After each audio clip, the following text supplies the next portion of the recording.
Pagbasa mula sa sulat ni Apostol San Pablo sa mga taga-Galasya.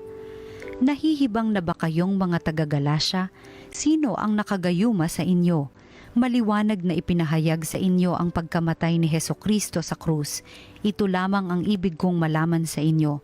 Tinanggap ba ninyo ang Espiritu dahil sa pagsunod sa kautusan o dahil sa inyong pakikinig at paniniwala sa mabuting balita tungkol kay Kristo? Napakahangal ninyo. Nagsimula kayo sa Espiritu at ngayon nagwawakas sa laman. Wala na bang halaga ang naging karanasan ninyo?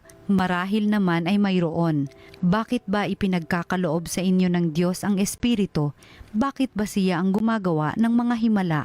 Dahil ba sa inyong mga gawa ayon sa kautusan o dahil sa inyong paniniwala sa mabuting balita? Ang salita ng Diyos.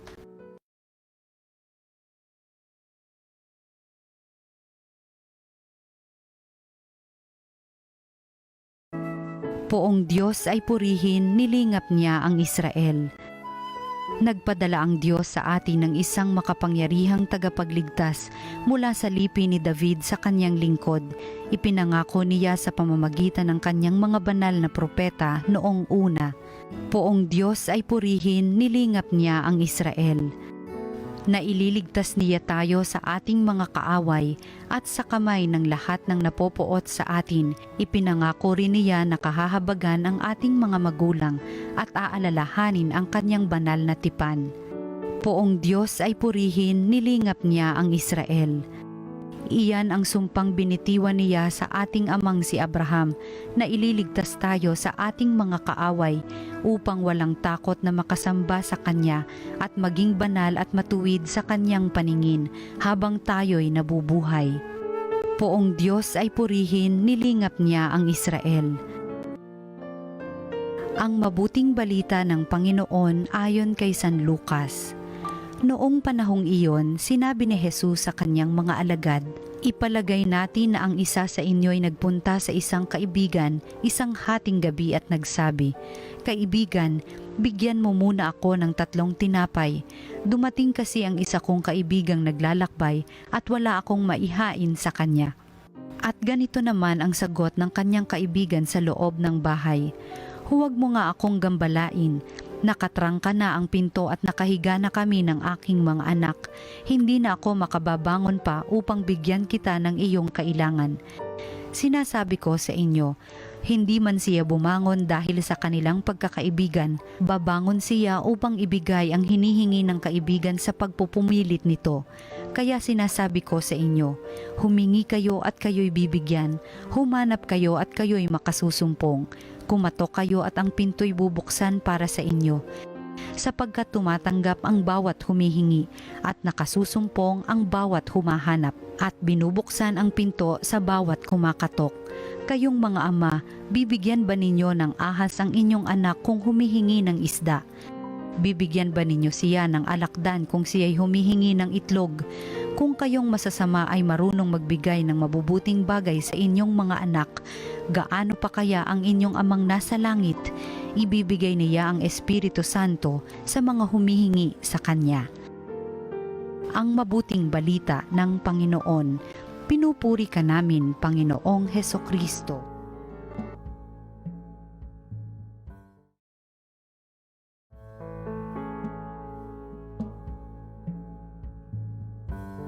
Magandang araw po mga kapatid kay Kristo. Pagnilayan po natin ngayon ang salita ng Diyos, salita ng buhay. Mga kapatid, sa ating unang pagbasa ngayon, nabasa natin ang isang galit na San Pablo. Talagang nag-iinit sa galit si San Pablo. Sa ating unang pagbasa ngayon, nagmumura pa nga, no? Nahihibang na ba kayo, mga taga-Galasya? Sabi niya. Nahahangal na ba kayo? Kay hahangal nyo naman mag-isip ng ganito. Talagang umaalimpuyo ang init ng ulo. No? Hina-high blood. At ano yung kinagagalit ni San Pablo? Pansinin ninyo, Nagagalit siya, naiinis siya, hindi sa nagkakasala. Tayo kasi, nagagalit sa nagkakasala. Kakaiba ang galit ni San Pablo. Nagagalit siya kapag ang tao ay nagmamayabang tungkol sa kanyang pagkamatuwid. Ang kayabangan tungkol sa kanyang pagmamatuwid ang ikinagagalit ni San Pablo. Wow! Ibang uri ito.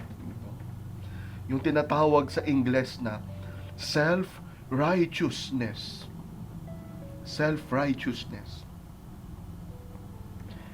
Yung mga taong self-righteous, galit sila sa nagkakamali. No? Si San Pablo, galit sa mga galit sa nagkakamali. Ayaw niya ng self-righteous.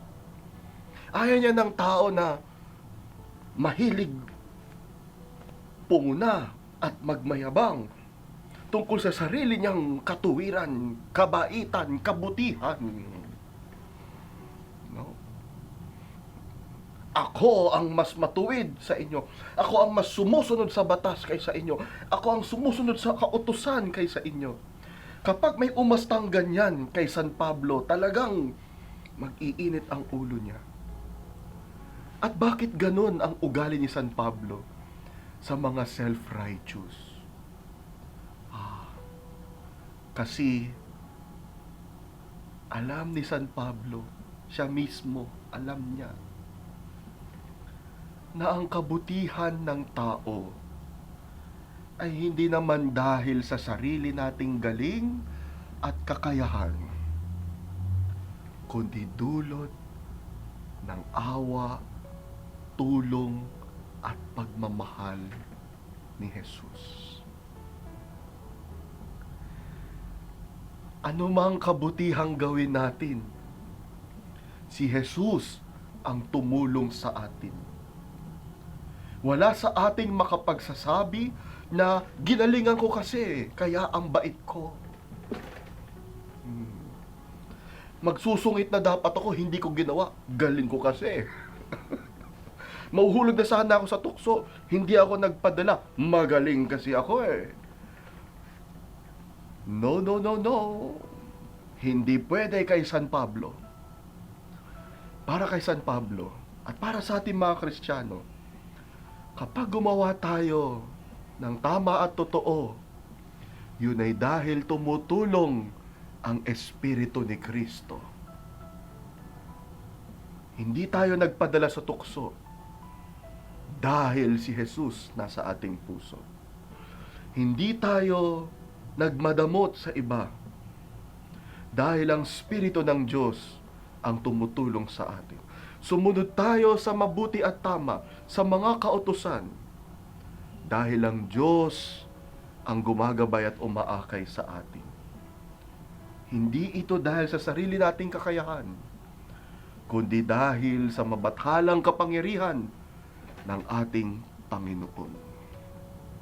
Wala tayong kabutihang maipagyayabang sa harap ng Diyos at sa harap ng kapwa. Lahat ng yan, tulong lang ng Diyos. Ay. Oh. Kaya, magbantay po tayo, ha? Minsan kasi, yung taong mabait, siya ang masungit. Yung taong napakamasunurin sa utos, yan. Kakasunod niya sa mabuti, ang baba ng tingin niya sa nagkakamali. Hindi ganon si Jesus. At ayaw din yan ni San Pablo. Ang tingin ni Jesus sa nagkakasala ay pagmamahal at awa. Pagmamahal at awa.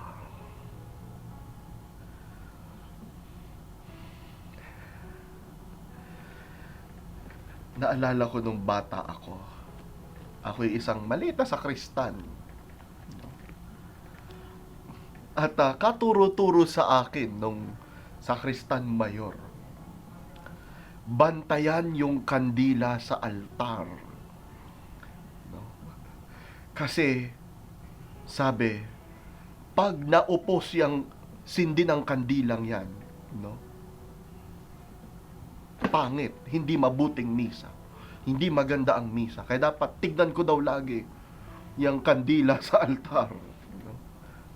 Kaya nung minsan na bumabagyo, hindi naman bumabagyo, malakas ang hangin habang nagmimisa kasi open walls yung simbahan namin. Naiihip ng hangin yung sindi ng kandila. Kaya ako naman, hindi ko yung makalimutan turo sa akin. Talagang lumalabas ako mayat maya para magposporo at sindihan ulit yung kandila. Gitna ng sermon, naggaganon ako. Gitna ng mga dasal ng pare, nagsisindi ulit ako ng kandila. At pagkatapos ng misa, no? Ang taas ng tingin ko sa sarili ko kasi wow, nabantayan ko ang sindi ng kandila. Pero kinausap ako ni Father. Tinanong niya ako,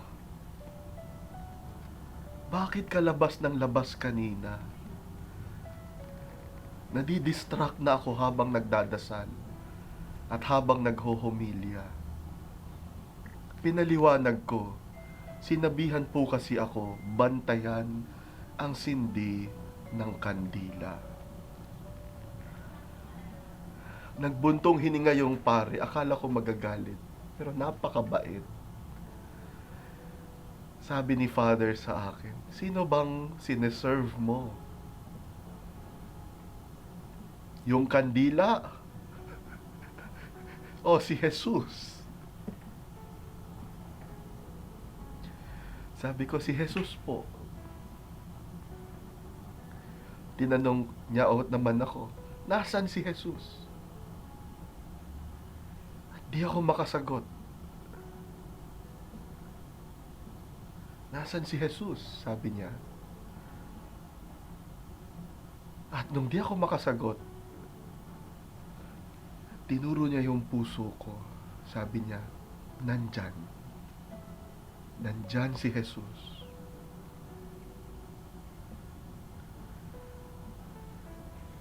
Hindi ko yung makalimutan. Si Jesus wala sa kandila. Nasa kandila rin, pero hindi lang nasa kandila.